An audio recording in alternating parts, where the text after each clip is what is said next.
उपमुख्यमंत्री अजित पवार हयात असताना राज्याच्या राजकारणात गुलाबी रंगाची जोरदार चर्चा होती। हा रंग आणण्याचं काम केलं होतं डिझाईन बॉक्सने, अर्थात नरेश अरोरा यांनी। राजकीय रणनीतिकार अशी ओळख असलेल्या अरोरा यांना आता मात्र राष्ट्रवादी काँग्रेसनं सोडचिठ्ठी दिली आहे। पाहूयात नेमकं काय घडलंय। अजित पवारांच्या रणनीतिकाराला राष्ट्रवादीची सोडचिठ्ठी। डिझाईन बॉक्सच्या नरेश अरोरांवर आरोपांनंतर निर्णय। अरोरांच्या गुलाबी कॅम्पेनचा दादांच्या पक्षाला निवडणुकीत लाभ। दादांच्या मृत्यू प्रकरणात अरोराच्या चौकशीची मिटकरींची मागणी। राष्ट्रवादी काँग्रेसमध्ये बंडानंतर दिवंगत नेते अजित पवारांनी उपमुख्यमंत्री पदाची शपथ घेतली। त्यानंतर अजित पवार यांच्यासह त्यांच्या पक्षात मोठे बदल जाणवू लागले। अजित पवार यांचं गुलाबी जॅकेट, प्रचाराची रणनीती, राष्ट्रवादीचे कॅम्पेन याची बरीच चर्चा रंगली। यामागे होते डिझाईन बॉक्सचे राजकीय रणनीतिकार नरेश अरोरा। अजित पवार आणि नव्या राष्ट्रवादी काँग्रेसच्या प्रतिमा उभारणीचं काम 2022 पासून नरेश अरोरांकडे देण्यात आलं। त्यासाठी अरोरा हे पक्षाकडून कोट्यावधी रक्कम घेत असल्याची चर्चा रंगली। भाजपच्या सांगण्यावरून अरोरांना नेमण्यात आलं अशी ही चर्चा झाली। 2024च्या लोकसभा आणि विधानसभा निवडणुकीचं प्रचाराचं, सभांचं नियोजन आणि पक्षाला राजकीय सल्ला देण्याचं काम डिझाईन बॉक्स मार्फत करण्यात येत होतं। नरेश अरोरांच्या या कॅम्पेनचा फायदा अजित पवारांना लोकसभेला झाला नसला तरी तो विधानसभेला झाला। गुलाबी रंग घेऊन जनतेत गेलेल्या अजित पवारांना आणि महायुतीलाही महिला मतदारांनी भरभरून मतदान दिलं। लाडकी बहीण योजना साथीला होतीच। या काळात नरेश अरोरांबाबत पक्षातून आणि बाहेरून कुजबुज मोहीमही रंगली। अजित पवारांच्या मृत्यूनंतर अरोरांना थेट आरोपीच्या कोठडीत उभं करण्यात आलं।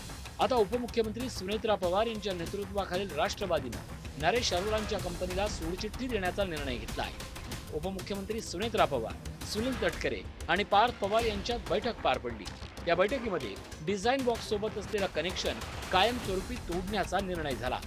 सध्या नरेश अरोरा यांच्याकडे दक्षिणेतील काही राज्यांमध्ये अनेक पक्षांचं व्यवस्थापन असल्याची चर्चा आहे। आता राष्ट्रवादी काँग्रेसनं त्यांना नारळ दिल्यानं डिझाईन बॉक्स पुन्हा महाराष्ट्राच्या राजकारणात परतणार का याचीही चर्चा आहे। प्रशांत किशोर, ऋतू चटर्जी, अभिमन्यू भारती, नरेश अरोरा ही देशातल्या काही राजकीय रणनीतिकारांची नावं।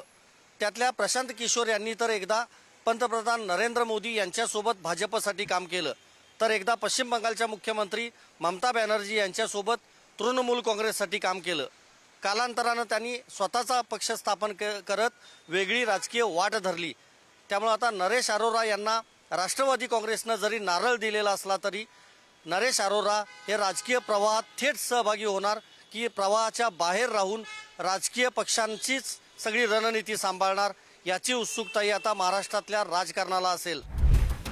अजित पवार यांच्या अपघाती मृत्यूनंतर हा अपघात नसून घातपात असल्याचा संशय रोहित पवार सातत्यानं व्यक्त करतायत। याबाबत घेतलेल्या पत्रकार परिषदेमध्ये त्यांनी हा कट असल्याचं सांगत नरेश अरोरांच्या भूमिकेवरही प्रश्न उपस्थित केले।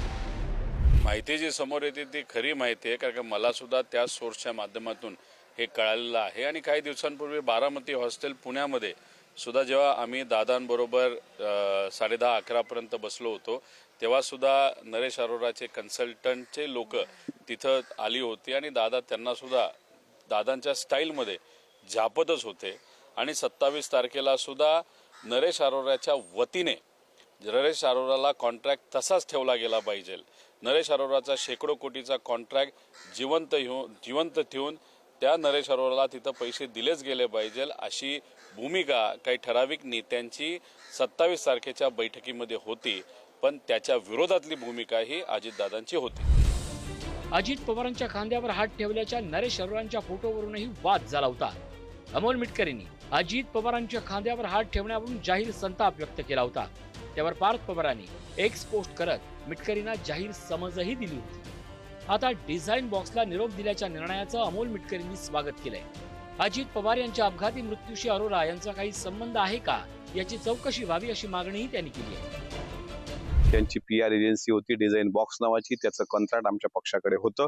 पण सचिन पायलट असतील, DK शिवकुमार असतील, त्याच्यानंतर अशोक गहलोत असतील, या सर्वांनी त्यांना हाकलून दिल्यानंतर ते आमच्या पक्षात कसे आले, कोणी आणलं याच्यावर मला भाष्य करायचं नाहीये।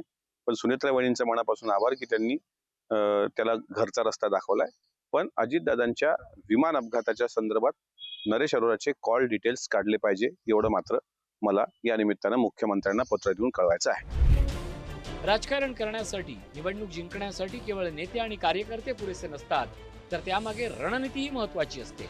अजित पवारांनी राष्ट्रवादीचं नेतृत्व करताना यासाठीच या विषयातील यशस्वी रणनीतिकार नरेश अरोरांना सोबत घेतलं होतं. सध्या दोन्ही राष्ट्रवादी काँग्रेसमध्ये सुरू असलेलं शीतयुद्ध, पक्षातील नेत्यांवर होत असलेले आरोप सत्र, नेतृत्व सिद्ध करण्याचं राजकीय आव्हान या काळात डिझाईन बॉक्सला सोडचिठ्ठी देण्याचा निर्णय घेण्यात आलाय.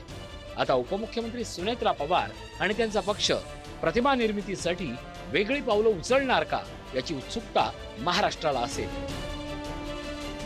संदीप राजगोळकर, पुढारी न्यूज, मुंबई.